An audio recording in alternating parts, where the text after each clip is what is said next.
Hi, this is Eric Blum, president of Oak Valley College. I'm here with our show Business Week. Thank you for joining us. And I've got Gene Valdez with us, our professor and the loan doctor. So Gene teaches entrepreneurship for us. We're excited to have Gene here to talk a little bit about finance and entrepreneurship. So thank you very much, Gene, for joining us. My pleasure, Eric. Thank you for having me. Thank you. So start off, I know you call yourself the loan doctor. So tell us a little bit about yourself and what you do for companies. Well, Eric, I was in the last 30 years, I've been either a banker or a business finance coach. So this is my second time into entrepreneurship where I own my own company now called the Loan Doctor. But about 25 of my years, I was in commercial banking, actually making loans to small companies. And so I stopped doing that about 2 years ago. I have my own company now. And I call it the Loan Doctor because I think that's my strategy to approach clients is sort of like what a doctor does. I sort of take their pulse. Diagnose the problems that they've got. I diagnose the problem. Yeah. I try and come up with a remedy, and the remedy could be consulting, could be finding them a loan, could be helping them with a business plan. And then I monitor the remedy when they do fiscal checkups to see if my medicine in the form of a remedy actually worked. And if it didn't work, then I need to come up with something else. And so I really view myself as sort of a business doctor. Business doctor. And so I came up with the name, the Loan Doctor.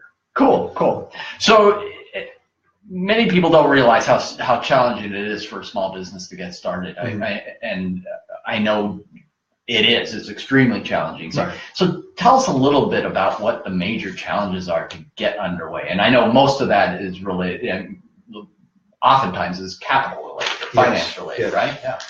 Well, before I answer that, the SBA has done, the Small Business Administration has done a lot of research, and the mortality rate for companies in their first 5 years is upwards to 60 to 65%. And that's not just having a good idea and just sitting on it at home. That's actually trying to execute it and spending some money and giving up your day job to do these things. Yeah. So the cemetery are littered with bodies of businesses that didn't make it their first 5 years. So that just reinforces your comment that it's really difficult to not only start a business, but to sustain it. And typically what happens, Eric, is on the front end, is there isn't enough planning to actually determine and give evidence that there's actually a market or a need for whatever that business is doing. So many times these entrepreneurs, they let their ego get in the way and they think that they have a pulse on the market. They think what is needed rather than actually confirming that that's what the prospects or customers want. So that's number one, is that there isn't really an opportunity, because you can work really hard, but if there isn't really an opportunity, you're hitting your head against the wall. So that is probably one of the number one reasons, is isolating a real need. And then the second, I'm a little bit biased, is in the financial management area, where you actually have to access the capital to start the business and then manage the business financially so it stays stable. Okay. So can you give us an example of what you see as the most common situation or challenge that a small business owner typically comes across when they're trying to finance their startup or in their first stages?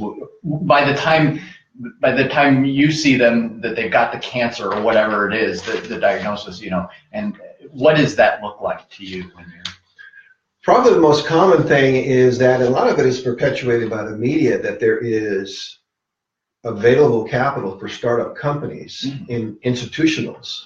So like George Foreman saying, the invent doctor will help you, with your invention and help you turn that into a business. That's really naive to think that just calling an 800 number will instantly greet you with success in your business. Yeah. Right.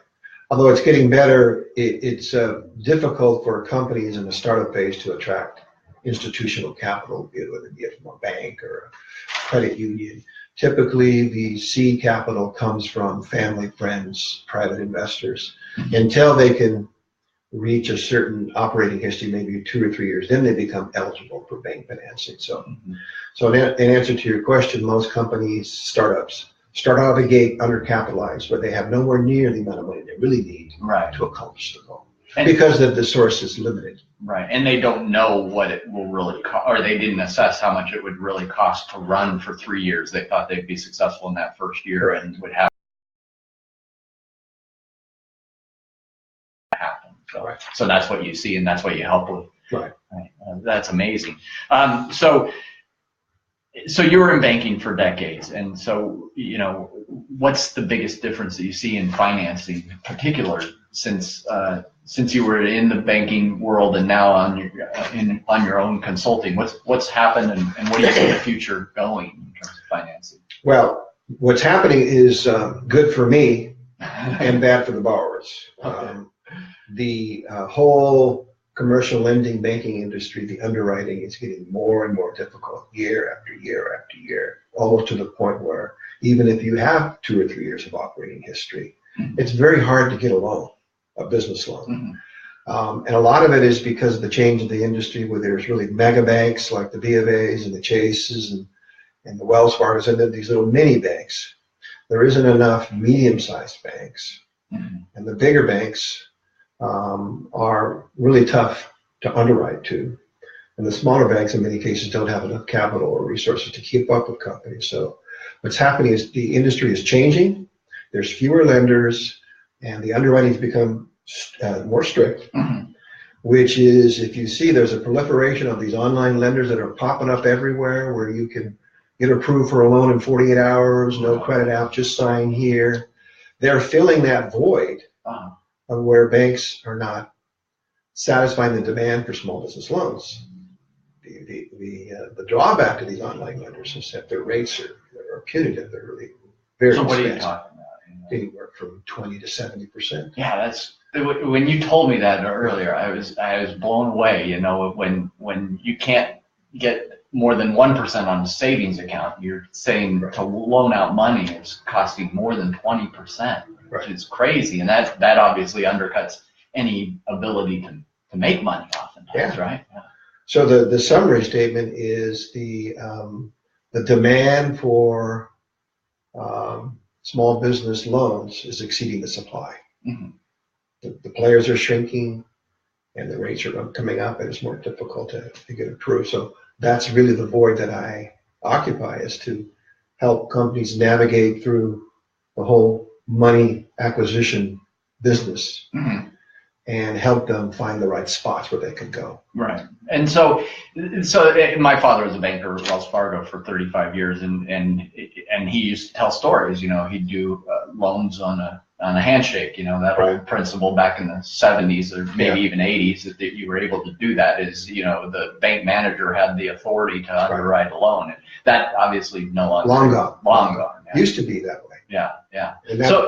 So for example, if you're a company and you've been in business for 2 to 3 years, and you needed $50,000, $100,000, you're really looking at private sources to get that money, most likely? No, it's getting better. It used to be 10 years ago, there was no home for you, because what many business owners forget is that banks are a business. Right. They're for-profit institutions, and they don't make a lot of money on small loans because the fixed costs are the same. So they're rather not fool with the small loans. And $50,000 to $100,000 is a Wells Fargo, that's a drop in the bucket. Right. So there is a little bit of a discrimination against smaller loans because the banks don't make money on those. And so it's getting better. There's a lot of individual loan pool funds or government funds that are popping up to cater to that particular market, the smaller loans, which the banks really don't want to do. So in answer to your question, 10 to 15 years ago, there really wasn't a lot of sources for 50,000. Now there is. Right. And a lot of it, you just see, that the whole concept of crowdfunding and online lenders and peer-to-peer lending, it's all because smaller loans, business owners seeking those, there isn't really a home in the traditional settings that they used to go to, right, i.e. banks. Right. So switching gears a little bit is, one thing I know you're really good at with our students when you're teaching is giving them pieces of advice. So, for a young person just starting out who is interested in entrepreneurship or starting a business or just getting out there and has a good idea or wants to explore a good idea, what's one piece of advice that you would give that young person in terms of starting off their professional career or their small business? Good question. I think sometimes there's a tendency that if it's a small business that you don't have to use the same disciplines as a big company. Mm-hmm. And the advice that I would tell a young entrepreneur is pretend like you're running a multi-million-dollar business or you're on the verge of doing that and treat it as such. Do the research. Do all the things a big company would do. The only difference from you and them is that there's more zeros. So you would do research. You would not into it. You do a business planning. You determine how much money you need. You identify the sources of money that you would need, and really spend a lot of time on the front end before you even open your doors. Mm-hmm. A lot of times the young entrepreneurs, they open their doors too soon, and they haven't really established the proper infrastructure prior to doing that. And not surprisingly, after a couple months, everything goes haywire. Right. So planning, and really be a student of whatever business that you want to get involved in. Who are the competitors? What is your unique selling proposition? Just all the stuff that big companies do. Mm-hmm. And give yourself a chance. Right. And so it sounds like almost you probably want them to set up some sort of kitchen table kind of advisory group. Mm-hmm. So they know from people who've been successful in business or not successful in business to learn what the tricks of the trade are and to figure out, okay, am I ready to do this? And then, is there anything that's particularly encouraging or discouraging right now in terms of starting a business that you see? Well, I think the one of the things is that the demographics of the population is changing. So the baby boomers are getting older. So now you're catering to, let's say, millennials and people with different interests. So I think the most difficult thing is to get a pulse on what is really going to sell, what is really going to be in demand. And I use in my classes a lot the Dollar Shave Club as an example. Right. And Uber. I mean, where did they come from? 5 years ago, they didn't exist. Sure. But the executives behind those particular companies were very entrepreneurial and saw maybe a niche or an opportunity that most people didn't see. Yeah. And they capitalized on it. Right. So I think a lot of it is just being aware of new trends, consumer habits, government regulations, and that's basically what an entrepreneur does, is they see opportunities a lot of people don't see. Right. Yeah, I love this story along those lines. You mentioned Uber, is Airbnb, the guy who said he started Airbnb mentioned that, this is when he started it, he said, this is the worst idea ever, is for people to rent out their houses to strangers. Mm-hmm. And lo and behold, he figured out there was a market for that. And Dollar Shave Club, that's a great example too, because, the razors are all over the place. I mean,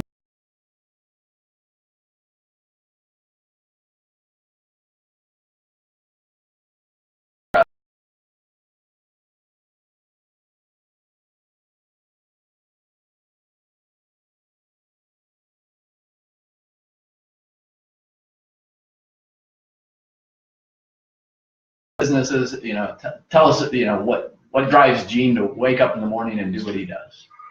Well, I think all of us need that, right? Mm-hmm. So I think for me, I think I've been blessed by the Lord to have the gifts necessary to do what I do. Mm-hmm. And that is, I'm good with numbers. I can see things. I'm creative. I think I can be motivational and inspiring occasionally. And so the sum total of those skills, I've identified the right platform. I thought it was in banking, and I made a mistake, because in a corporate structure, there really isn't a lot of room for entrepreneurial creative thinking. They don't want you to do that. They just want you to check boxes. They just want you to show up to what you're supposed to do, and that's not in my DNA. Mm-hmm. So what gets me up in the morning is that, what can I do based on all my experience and the gifts that I've been giving to make an impact on a young person's life, whether they want to start a business, to provide clothing and shelter for themselves and their family, or whether they want to go work for a company and be an employee and get on the fast track, is to give them a sense of business and entrepreneurship so that they can say 5 years later, I am today, were it not for Professor Gene, who exposed me to a lot of situations and areas that I was not aware of, and I'm a better person for it. And even at the time, I wasn't even really aware that I was in it, but now I'm applying it. And if you multiply that over how many students I could be, exposing my skills to, I'm contributing rather than just making rich people richer, which is what I was doing when I was in banking. Right. So great. Well, thank you very much, Gene, for joining us, and thank you for joining us. So feel free to, again, give us suggestions on prospective speakers or topics you want to hear about, and please tune in and share us with others on social media. And thank you for participating in this discussion. And if you want to learn more about Gene, sign up for a class at Oak Valley College, and you'll see him in your classes. Thank you again, Gene. Thank you.